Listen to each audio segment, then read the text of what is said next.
सभी व्यूअर्स को मेरा नमस्कार।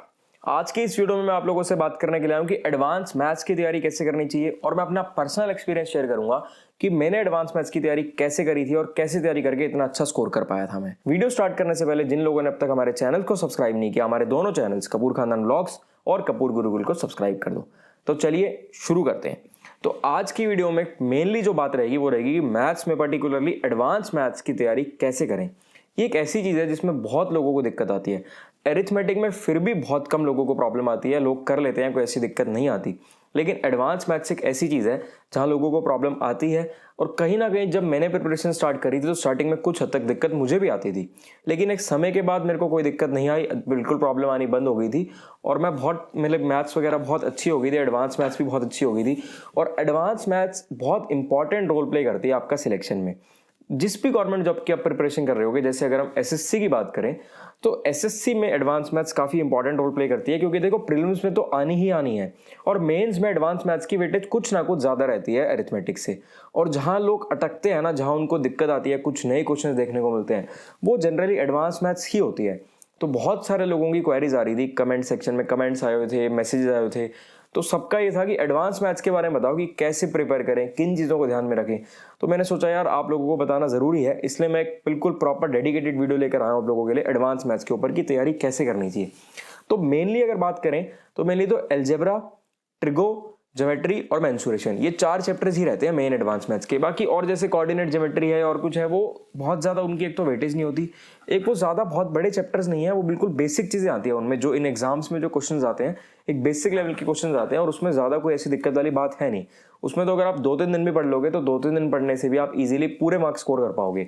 मेन एलजेब्रा, मेंसुरेशन, ट्रिगो और ज्योमेट्री में ही दिक्कत रहती है लोगों को। तो वीडियो को पूरा एंड तक देखना, आपको सारी डिटेल्स मिल जाएंगी कि इसको आपको कैसे कवर करना चाहिए और मैं खुद किन बुक से पढ़ा था, कैसे मैंने तैयारी करी थी, अपनी बुक्स के बारे में ही बताऊंगा आपको आज की वीडियो में। एक और जरूरी बात, अगर आप लोग किसी भी गवर्नमेंट जॉब की तैयारी कर रहे हैं तो आप अनअकैडमी यूज कर सकते हैं। अनअकैडमी इंडिया का लार्जेस्ट ऑनलाइन एजुकेशन प्लेटफॉर्म है। अगर आप लोग अनअकैडमी पर एक्स्ट्रा डिस्काउंट या फ्री टेस्ट सीरीज को अनलॉक करना चाहते हैं तो आप मेरा कूपन कोड MASTERG यूज करके फ्री टेस्ट सीरीज भी अनलॉक कर सकते हैं और एक्स्ट्रा डिस्काउंट भी पा सकते हैं। यहाँ पर हर हफ्ते एसएससी के सभी एग्जाम्स के लिए डेडिकेटेड बैचेस और टेस्ट सीरीज कंडक्ट करवाए जाते हैं। इन डेडिकेटेड बैचेस में आपको एसएससी के हर एग्जाम के हर सब्जेक्ट का कंप्लीट सिलेबस कवर करवाया जाता है एसएससी के टॉप एजुकेटर के द्वारा। अनअकैडमी प्लस सब्सक्रिप्शन लेने के भी आपको बहुत से बेनिफिट्स मिलते हैं, जैसे कि आप अपने घर बैठे बैठे अपने फेवरेट एजुकेटर से अपने शेड्यूल के हिसाब से पढ़ सकते हैं। आस्क और फीचर का यूज करके आप अपने डाउट्स क्लियर कर सकते हैं, आप उनसे लाइव इंटरेक्ट कर सकते हैं। यहाँ पर कोई लैंग्वेज बैरियर नहीं रहता, क्योंकि आपको 12 से भी ज्यादा लैंग्वेजेस में पढ़ाया जाता है और सब कुछ आपको एक स्ट्रक्चर्ड फॉर्म में दिया जाता है। आपको पीडीएफ कंटेंट भी प्रोवाइड किया जाता है। अनअकैडमी पर हर संडे दोपहर 12 बजे होता है एक एसएससी कॉम्बैट, जो कि एक फ्री स्कॉलरशिप टेस्ट है। जो भी लोग एसएससी की तैयारी कर रहे हैं उन्हें फ्री स्कॉलरशिप टेस्ट जरूर देना चाहिए। There is a scholarship pool of ₹1 crore. जो टॉप 3 रैंकर्स होंगे उन्हें एसएससी प्लस सब्सक्रिप्शन मिलेगा फ्री ऑफ कॉस्ट, और जो बाकी के रैंकर्स होंगे उन्हें अपनी रैंक के हिसाब से स्कॉलरशिप दी जाएगी। अगर आप लोग ये फ्री टेस्ट अनलॉक करना चाहते हैं तो आप मेरा कोड MASTRG को यूज करके फ्री टेस्ट को अनलॉक कर सकते हैं। अगर आप एक्स्ट्रा डिस्काउंट चाहते हैं तो आप मेरा कोड MASTRG को यूज करके एडिशनल 10% डिस्काउंट पा सकते हैं। अनअकैडमी के सारे लिंक्स आपको हमारी डिस्क्रिप्शन में मिल जाएंगे। अब बात करते हैं कि मैंने एडवांस मैथ्स की तैयारी कैसे करी थी और किन बुक से मैं पढ़ा था। तो सबसे पहले तो आपको वो बुक दिखा देता हूँ जिस बुक से मैं पढ़ा था। देखो ये मेरी किताब थी, इस बुक से मैं पढ़ा था एडवांस मैथ्स। ये किरण की एडवांस मैथ्स बुक है, तो इससे मैंने एडवांस मैथ्स कवर किया था। इस बुक को मैंने 2 या 3 बार पढ़ा होगा। बाकी तो इसमें जो जो मुश्किल क्वेश्चंस थे ना, बताऊंगा आपको कि मैं कैसे प्रोसीड किया था, सारा आपको बता देता हूँ। तो ये बुक थोड़ी सी पुरानी है, क्योंकि ये मैंने जब प्रिपरेशन करी थी तब की बुक है। अब जो नई बुक आ गई है उसमें कुछ ना कुछ इसमें और अपडेशन हो गई है, क्वेश्चंस बढ़ गए हैं और नए क्वेश्चंस आ गए हैं। तो मैंने सोचा कि यार ये पुरानी बुक से तो मैं पढ़ा ही था, आप लोगों को अच्छे से एक्सप्लेन करने के लिए मैंने इसकी एक नई बुक भी मंगवाई है, बिल्कुल यही की है। ये भी आप लोगों को दिखा देता हूँ। वो मैंने स्पेशली इसलिए मंगवाई है ताकि मैं एक बार फिर से बुक को रीड कर पाऊँ और देख पाऊँ कि इसमें क्या क्या चीज़ें नई ऐड हुई हैं और क्या हुआ है।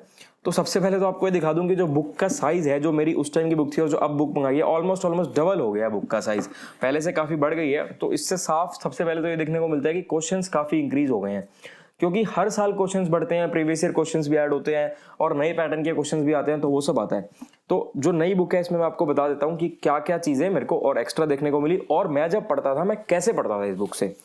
तो सबसे पहले तो बात करेंगे कि भाई देखो, एलजेब्रा की अगर हम बात करें, जो एलजेब्रा चैप्टर है इसमें क्या चीज़ें इंपॉर्टेंट होती हैं? सबसे इंपॉर्टेंट तो ये होता है कि आपको ना ट्रिक से क्वेश्चन को सॉल्व करना है।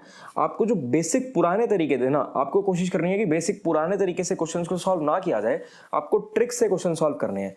तो ट्रिक्स सबसे पहले आपको सीखने पड़ेंगे कि क्या क्या ट्रिक्स रहते हैं। वो ट्रिक्स सीखने के बाद जब आप अलजेब्रा पढ़ रहे होगे ना, तो उन ट्रिक्स को अप्लाई करने की कोशिश करो। जितना आप ज्यादा उन ट्रिक्स को अप्लाई करोगे, उतनी आपकी प्रैक्टिस ज्यादा होगी और उतनी जल्दी आप क्वेश्चन सोल्व कर पाओगे। और मोस्टली इस बुक में जब मैं पढ़ता था, मोस्टली, और अभी भी मैंने देखा है कि मोस्टली इसमें प्रीवियस ईयर क्वेश्चंस रहते हैं और बाकी भी जो क्वेश्चन रहते हैं वो प्रीवियस ईयर पर बेस्ड रहते हैं। और कहीं ना कहीं आपको एग्जाम में प्रीवियस ईयर पर बेस्ड ही क्वेश्चन देखने को मिलते हैं, बहुत ज्यादा नए क्वेश्चन नहीं मिलते। तो अगर आप वहां उन क्वेश्चंस पर अपनी पकड़ अच्छी बना लोगे ना, तो कोई नया क्वेश्चन भी आ गया ना, तो भी आपको कोई दिक्कत नहीं आने वाली। तो मेन अलजेब्रा का मेरे हिसाब से आपको अलजेब्रा में ये करना चाहिए कि जो प्रीवियस ईयर क्वेश्चन है तो उस पर फोकस करो, जैसे इस बुक में आपको मिल जाएंगे। एक ट्रिक से क्वेश्चन सॉल्व करो।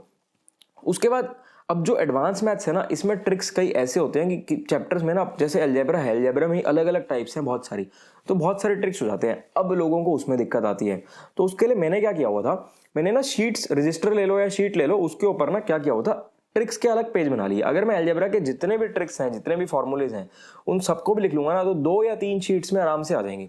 तो ऐसे मैंने लिखे हुए थे हर चैप्टर के लिए, अलजेब्रा के लिए भी, आगे भी हर चैप्टर के लिए लिखे हुए थे। और उनको मैं, जब मेरा एक बार चैप्टर कंप्लीट हो जाता था, एक बार मैं फिर से रिवाइज कर लेता था। तो देखो, जितनी बार मैं चैप्टर कर रहा हूँ, जितनी बार मैं प्रैक्टिस कर रहा हूँ, उतनी बार मैं बार बार उनको भी रिवाइज कर रहा हूँ। तो माइंड में बिल्कुल ऐसे सेट हो गए थे कि क्वेश्चन को देखते ही भाई माइंड बता देता था कि हाँ, इसमें ये वाला ट्रिक लगने वाला है। उसके बाद मैं क्या करता था, मैंने 2-3 शायद 2 बार ही पढ़ी होगी, एग्जैक्टली मुझे ध्यान नहीं है, 2 बार ही पढ़ा था मैंने शायद इस बुक को, लेकिन बुक को 2 बार पढ़ा था, वैसे कई बार पढ़ लिया था। बताता हूँ वैसे कई बार कैसे पढ़ लिया था। 2 बार तो पूरी बुक पढ़ी थी, लेकिन जब मैं बुक पढ़ता था, जब मैंने पहली बार बुक को पढ़ा, जिन जिन क्वेश्चन में डाउट आए उनको एक रेड कलर के पेन से मार्क कर लिया। फिर जब मैं दूसरी बार पढ़ा, तो दोबारा जिन जिन क्वेश्चन में डाउट आए उनको रेड से तो पहले मार्क किया ही होता, अब जो दोबारा जिस भी ऐसे थे रेड वाले जिनमें दोबारा डाउट आ रहा था, उनको ब्लू से भी मार्क कर लिया। तो 2 बार तो ऐसे पूरी बुक पढ़ ली। अब तीसरी बार क्या किया, जो मार्क्ड क्वेश्चन थे ना, उन्हीं को बार बार पढ़ता रहा। क्योंकि देखो, जो क्वेश्चंस इजीली सॉल्व हो रहे हैं वो इतने ज्यादा इंपॉर्टेंट नहीं है मेरे लिए, लेकिन जो क्वेश्चंस 2 बार बुक करने के बाद ही मेरे को दिक्कत आ रही है, वो मेरे लिए ज्यादा इंपॉर्टेंट बन जाते हैं। तो उनको बार बार प्रैक्टिस करता था, और उनके लिए एक रजिस्टर भी बना लिया था मैंने, जिसमें मैंने वो क्वेश्चंस नोट डाउन कर लिए थे, और उनको बार बार प्रैक्टिस करता था, ताकि अगर एग्जाम में कोई ऐसा हटके क्वेश्चन है, डिफरेंट क्वेश्चन है, तो मुझे दिक्कत ना आए। अब नेक्स्ट अगर बात करें, तो देखो, कोऑर्डिनेट ज्योमेट्री के बारे में तो मैंने आपको बता ही दिया कि कुछ बहुत ज्यादा नहीं होता, बहुत बेसिक सी चीजें आती हैं, तो आप पढ़ लोगे, आपको कोई दिक्कत नहीं आएगी। अब नेक्स्ट जो लोगों को दिक्कत आती है ट्रिग्नोमेट्री में। अब देखो, यूज हमने ट्रिग्नोमेट्री में भी मेथड्स, ट्रिक्स ही करने हैं, शॉर्ट ट्रिक्स को यूज करके ही क्वेश्चन को सॉल्व करना है, क्योंकि तभी हमारा समय बचेगा और तभी हम पूरा पेपर अटेम्प्ट कर पाएंगे। अगर हम हर चीज बेसिक से करने में घुस गए तो पूरे पेपर को अटेम्प्ट नहीं कर पाएंगे। लेकिन ट्रिग्नोमेट्री में बेसिक आनी भी बहुत जरूरी है, क्योंकि बेसिक एक इंपॉर्टेंट रोल प्ले करती है। कहीं ना कहीं हो सकता है कोई ऐसा क्वेश्चन अटक जाए जहां आपका शॉर्ट ट्रिक नहीं चल रहा, वहां बेसिक से यूज करो। उसके बाद ट्रिग्नोमेट्री में ना पुट, जैसे कोई क्वेश्चन है तो उसमें हम ना एंगल्स पुट कर देते हैं, ऐसे put A is equal to 30 degree, put B is equal to 60 degree. ऐसे आपको उन एंगल्स को पुट करके क्वेश्चंस को सॉल्व कर सकते हो। ये एक बहुत बढ़िया तरीका है जो आपको बहुत कम लोग सिखाएंगे, लेकिन ये चीज ना मोस्टली क्वेश्चन में आपके काम आ जाती है। आपको ए बी सी जो भी दे रखी है वैल्यू, उसको आप कुछ ना कुछ वैल्यू पुट करके देख लो, 30, 45, 60, जो आपको इजी लगे। जैसे कि अगर साइन या कॉस की बात करें, साइन या कॉस में 45 डिग्री सबसे इजी रहता है। तो ये चीजें आपको सीखनी है कि आपको एंगल्स की जो वैल्यू है वो कैसे पुट करनी है कि क्वेश्चन सॉल्व हो जाए। ज्यादातर क्वेश्चंस तो ऐसे वैल्यू पुट करने से ही सॉल्व हो जाते हैं, लेकिन आपको जो मैंने बताया कि बेसिक जरूर पता होने चाहिए, ताकि कहीं ना कहीं आप अटको तो बेसिक को यूज कर पाओ। ट्रिग्नोमेट्रिक ऐसी चीज है कि बेसिक पता होना बहुत जरूरी है, लेकिन सॉल्व आप शॉर्ट ट्रिक से ही करना। और वही चीज आप इसमें यूज करना, जैसे कि मैंने आपको बताई है कि जहां पे भी दिक्कत आए बुक में, उसको मार्क करते रहना किसी ना किसी पेन से, ताकि आगे जाकर आपकी दिक्कत सॉल्व हो जाए। अब कुछ लोग कहेंगे कि हाइट्स एंड डिस्टेंसेस भी अलग चैप्टर है।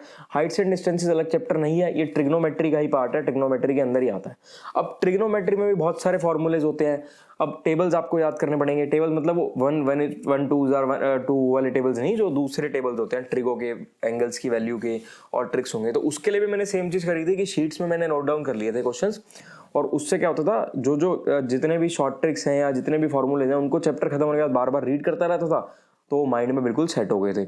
और ट्रिक सीखना, जैसे कि वैल्यूज, जैसे साइन 0, कॉस 0, साइन 30, कॉस 30, इन सब की वैल्यूज को टेबल बनाने के लिए मैंने ट्रिक होता है, मैंने शायद सिखा रखा है, आप देख लेना मेरे मैथ्स की प्लेलिस्ट में। आपको हल्का सा आइडिया दे देता हूँ, ताकि जिन लोगों को पता उनको याद हो जाएगा। 0 1 2 3 4 काउंटिंग लिखते हैं, फिर उसको 4 से डिवाइड करते हैं, फिर उसको अंडर रूट कर देते हैं। ऐसा ट्रिक होता है, जिन लोगों ने करा होगा उनको पता होगा। अब नेक्स्ट अगर हम बात करते हैं ज्योमेट्री के बारे में, तो ज्योमेट्री में लोगों को सबसे ज्यादा दिक्कत आती है। मैंने जितने भी लोग देखे हैं उनको एडवांस मैथ्स में ज्योमेट्री में सबसे ज्यादा दिक्कत आती है। अब ज्योमेट्री का देखो क्या तरीका होता है। ज्योमेट्री में मैं क्या करता था, जो भी डायग्राम जो भी फिगर है ना उसको माइंड में विजुअलाइज कर लेता था। अब माइंड में विजुअलाइज करने से क्या होगा भाई, मेरे मतलब माइंड में एक कहीं कुछ ना कुछ इमेज बन जाएगी और मेरे माइंड में कुछ ना कुछ मेरे दिमाग काम करेगा कि भाई कैसे इसको सॉल्व करना है। और अगर आपने प्रैक्टिस इतनी कर लोगे ना, आप इस बुक से प्रैक्टिस कर लोगे, और सबसे पहले तो इससे पहले तो टियर 1 जो इनकी बुक आती है चैप्टर वाइज वाली, type wise chapter wise book आती है किरण की, सबसे पहले तो आपको वही पढ़नी है। लेकिन उसके बाद मैंने भी सबसे पहले वही पढ़ी थी, उसके बाद मैंने एडवांस मैथ्स पढ़ी थी। तो इसको पढ़ने से मेरे ज्यादातर क्वेश्चन एग्जाम में मेरे को कम ही क्वेश्चन ऐसे दिखते थे कि कोई नया क्वेश्चन दिखा, ज्यादातर ऐसे ही क्वेश्चन दिखते थे कि मैंने देखे हुए हैं। और देखे हुए क्वेश्चन आपको दिखेंगे ना एग्जाम में तो आप इजीली सॉल्व कर पाओगे, आपको कोई दिक्कत आने वाली है नहीं। और मेन देखो कुछ लोग होते हैं जो सिर्फ मेंस के लिए इसको पढ़ते हैं, तो मेंस के लिए तो आपको पढ़ना ही है। मेंस का एग्जाम बहुत पास आ रहा है, जो लोग भी मेंस की तैयारी कर रहे हैं उनको मेंस के लिए तो पढ़ना है।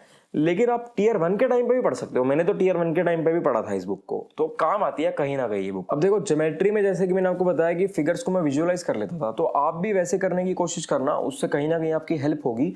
और आपके माइंड में ना हो सकता है कि आपके माइंड में कुछ ना कुछ बिना कॉपी पेन उठाए आपके दिमाग में कैसी चीज आ जाए। लेकिन फिर भी मैं ये कह रहा हूँ तो इसका मतलब नहीं है कि आपको कॉपी पेन नहीं उठाना, आप कॉपी पेन पे भी करना, आपको मेन करना तो कॉपी पेन पे ही है, लेकिन माइंड में भी विजुअलाइज करना, उससे बहुत हेल्प हो पाएगी।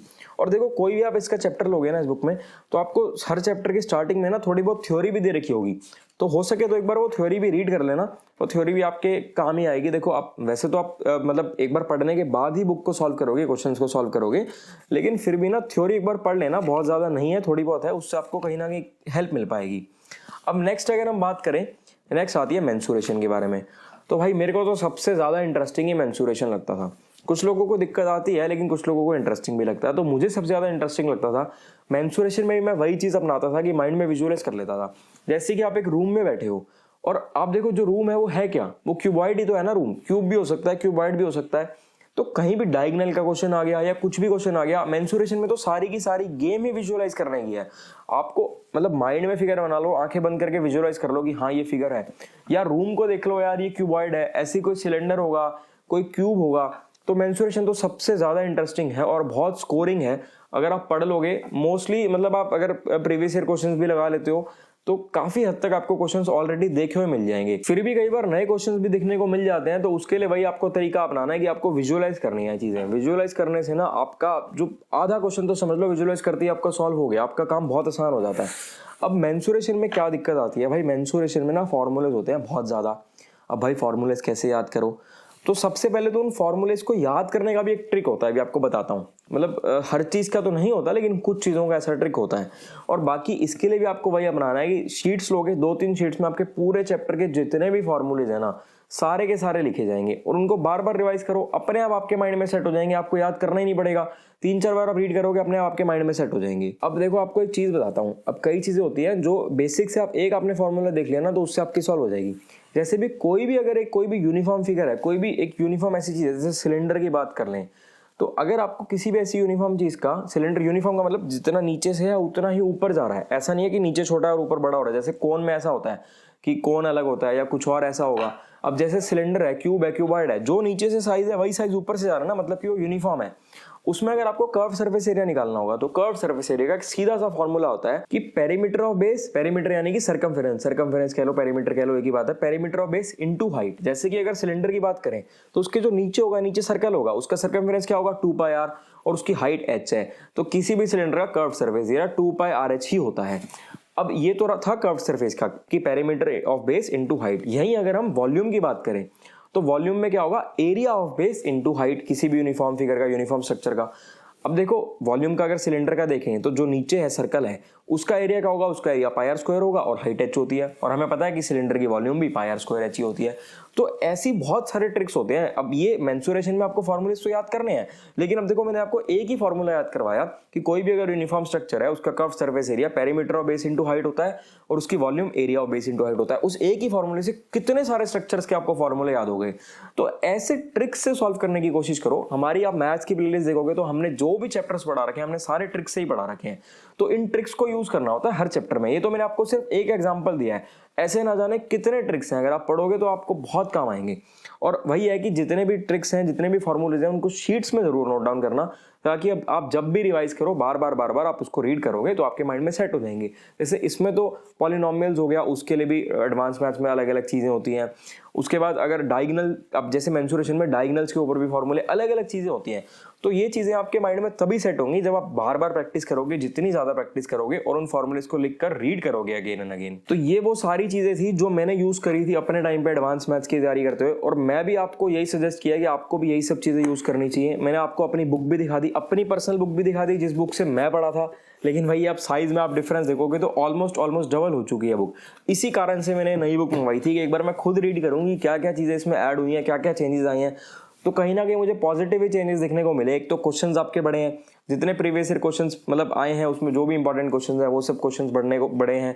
बाकी पैटर्न तो सारा आपको वही मिलेगा, प्रीवियस ईयर पर बेस्ड ही मिलेगा। और ऐसा कुछ नहीं है कि आपको सिर्फ मेंस के लिए पढ़नी है बुक। मैंने मेंस के लिए पढ़ी थी, लेकिन मैंने टीयर 1 के लिए भी पढ़ी थी। तो अगर आप लोगों के पास टाइम है, जो भी लोग प्रिपरेशन कर रहे हैं उनके पास समय है, तो टीयर 1 के लिए भी आप एडवांस मैथ्स की अलग से बुक पढ़ सकते हो, बहुत हेल्पफुल रहती है। ये एक ऐसी बुक थी जो मुझे फील हुआ था कि इसने ना मार्क्स काफ़ी इंक्रीज करवा दिए थे मेरे। क्योंकि देखो एडवांस मैथ्स अगर आप बाकी बुक्स पढ़ोगे ना तो उसमें एडवांस मैथ्स के ऊपर आपको बहुत ज़्यादा क्वेश्चंस नहीं मिलेंगे, लेकिन जब एक पर्टिकुलर ही बुक आपको एडवांस मैथ्स पर मिल रही है तो उससे आपको काफ़ी फर्क पड़ेगा। इस बुक का लिंक भी मैं डिस्क्रिप्शन में डाल दूंगा, आप लोग डिस्क्रिप्शन में जाकर देख लेना। बाकी आपके मन में कोई भी डाउट रहता है, कोई भी क्वेरी रहती है, आप कुछ भी पूछना चाहो मुझसे कमेंट्स कर सकते हो। इंस्टाग्राम, टेलीग्राम सारे लिंक्स आपको डिस्क्रिप्शन में मिल जाएंगे। हम कोशिश करते हैं कि जल्द से जल्द आपकी डाउट सॉल्व करें और उन सब डाउट्स पर आपके लिए वीडियोस बनाकर लेके आएँ। जिन लोगों ने भी अब तक हमारे चैनल्स को सब्सक्राइब नहीं किया, हमारे दोनों चैनल्स कपूर खानदान व्लॉग्स और कपूर गुरु को सब्सक्राइब कर दो। हमारी वीडियो अगर आपको हेल्पफुल लगी हो, अच्छी लगी हो, तो मैक्सिमम लोगों के साथ शेयर करना, वीडियो को लाइक करना, चैनल को सब्सक्राइब करना। ठीक है, फिर मिलेंगे आपसे अगली वीडियो में।